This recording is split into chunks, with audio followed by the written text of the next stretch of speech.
If you had to describe yourself in 3 words, what 3 words would you choose?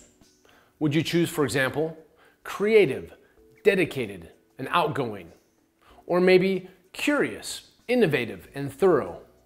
Or how about enthusiastic, driven, and resilient? Now, if you don't have these words to use, then perhaps you need to do a little work. In this section, we're going to help you with your assessment of yourself.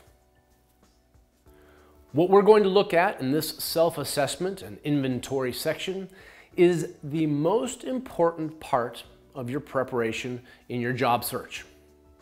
Because you need to know yourself, and you need to know yourself well, and you need to know yourself well in English. Of course, you may already know yourself quite well, and if you do, great. Maybe you're further on in your career and you have a good idea of who you are. Fantastic. But if you don't, then this section is going to help you, because in English, you need to have words and expressions that you can use to describe your thoughts, your skills, your philosophies, your abilities, your experiences. A self-assessment inventory is really important to identify the following things: the skills you have, the values you hold, and the potential you can offer. And of course, areas that you need to improve in. More specifically, you need to list everything with respect to your experiences, and specifically the following things: your education and training, your work experience, specific knowledge and job skills, and motivation. What do I mean by motivation? Well, by motivation, we really mean your philosophy, what influences your character and your way of thinking. If you know yourself, you'll be able to better communicate and maximize the following things. You'll be able to maximize your experience, to sell your skills the best, and be able to shine more than the other applicants. And ultimately, this will ensure the best match for your skills and goals with the job. Of course, this depends on your objective for finding the right job. Let's face it, some of us, we just need a job. We're desperate, and it's time and effort for money. However, if you're at a stage, the particular stage in your life where you are trying to find that better match and find the ideal job, maybe even the perfect job, then in this situation, this process is absolutely critical for you. So you already know yourself? Great. But I imagine you're watching this video because, again, you have to do this in English. So that's what we're going to help you with. We're going to help give you some dynamic adjectives, some action verbs, even some nouns identifying your skill areas. And in trying to practice and work with these, we're going to give you the ability to describe yourself better. But before we begin giving you a lot of these new words and expressions, I think it's important that we look at the ways that you can actually begin to assess yourself. Because over time, there have been a lot of different ways, different methods that have been developed to look at your skills. One of the ways was developed by a man by the name of Tom Denham, a career counselor for over 20 years, has this to say. According to Dr. Tom, as he calls himself, self-assessment is deliberately answering a series of questions regarding your VIPs. These core components of you are your values, your interests, personality traits, and skills. So what do each of these VIPs include? They include the following. Values. Values are things, of course, that you hold important to you personally and professionally. Things like honesty, consideration, intelligence. I is for interests. These are activities or tasks, of course, that you like to do, so things that you feel passionate about. So it could be exploring new cultures, designing jewelry, volunteering in your local community. P is for personality traits, and these are a combination of both emotional and behavioral characteristics. Some examples could include being an extrovert, being detail-oriented, enthusiastic, and flexible. And S is for your skills, of course. These are your talents, your abilities, things you're good at, such as being adept at communication, good at critical thinking, and even predicting future trends. According to Dr. Tom, he says that what people don't do is they don't know what their VIPSs are. He says, the more knowledge and understanding of your VIPSs, the greater the leverage or ability you have to explore and investigate more authentically your career options and environments. Another expert in the area of self-inventory is a man by the name of Richard Bowles, which, by the way, there's no personal or family relationship. Richard Bowles has been one of the modern-day founders in looking at personality and skill types and matching them to the type of work that you want to do.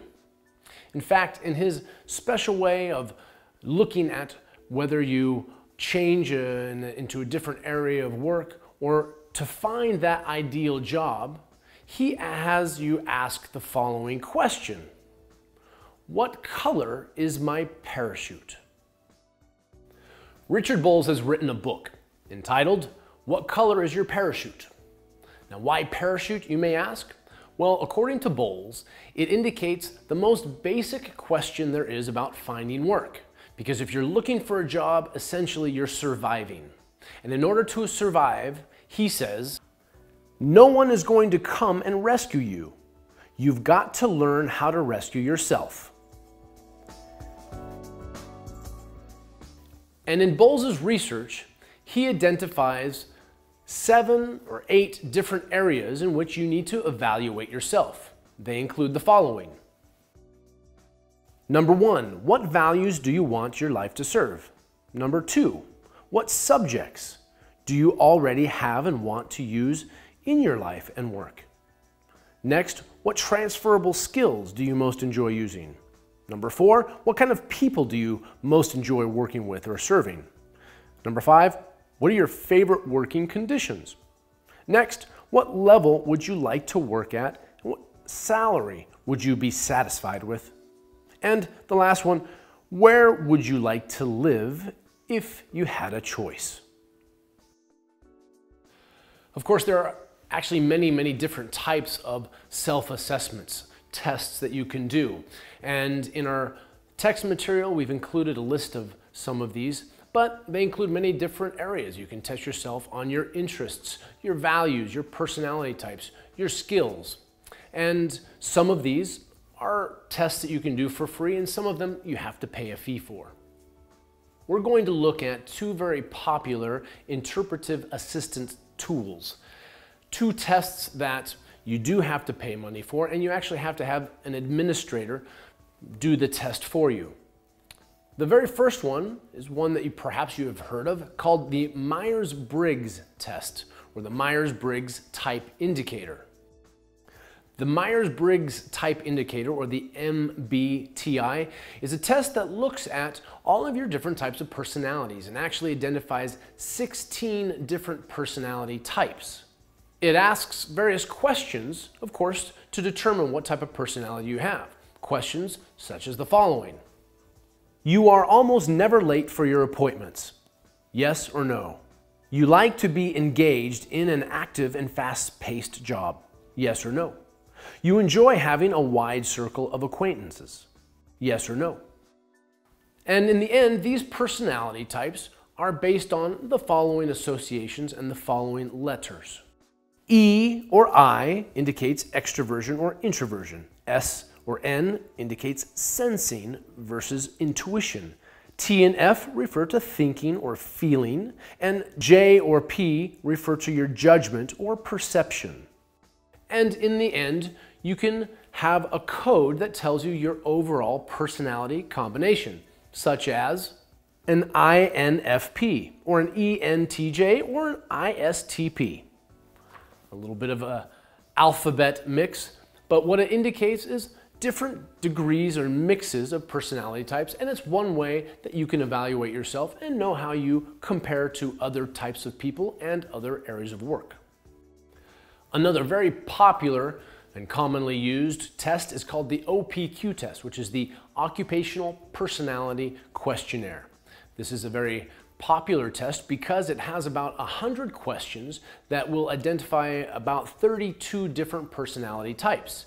The thing that's different about this test is it will look at you with different situations in the workplace, and it makes a bit of a judgment on your response to different situations based on different questions. And it has questions such as the following. Example: you manage an extremely busy team of 6 people who operate as an office-based customer service department. The peak business period for the year is approaching, and your department is undoubtedly beginning to feel the strain. Matters are reaching the breaking point, with staff morale dropping and errors increasing. Your staff are openly questioning what is expected of them and are confused about their department's overall objectives. However, the situation is not irretrievable. If you act now, your major customers remain happy. Urgent action is required. And then it gives you 3 possible responses to this situation, and you have to choose one of those responses. The following responses are your possible choices. Number 1, set up weekly meetings with your team to review progress and set up short-term objectives. Number 2, inform the team that there is too much careless work and announce the introduction of a formal record of errors. Stress the fact that individuals making repeated errors will be dealt with. And number 3, establish formal target setting and review arrangements for each member of the team. If you are interviewing for a job, especially with a larger corporation, it is most likely that you will have either of these 2 tests, the Myers-Briggs or the OPQ, or something very similar. The reason is that it allows the potential employer to look a little bit deeper into your skill set and your personality type for matching them with their job objectives. So you need to be prepared to deal with these type of questions. And as you have noticed, yes, the English for these type of questions is rather complex and frankly quite difficult.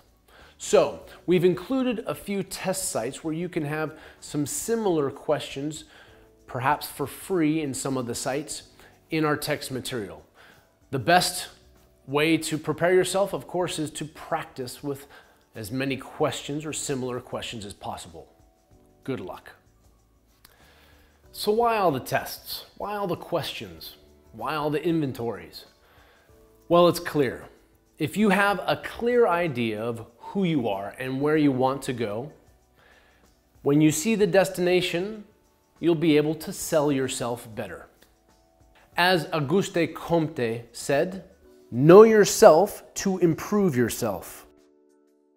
And as Isabel Briggs Myers said, whatever the circumstances of your life, the understanding of type can make your perceptions clearer, your judgments sounder, and your life closer to your heart's desire.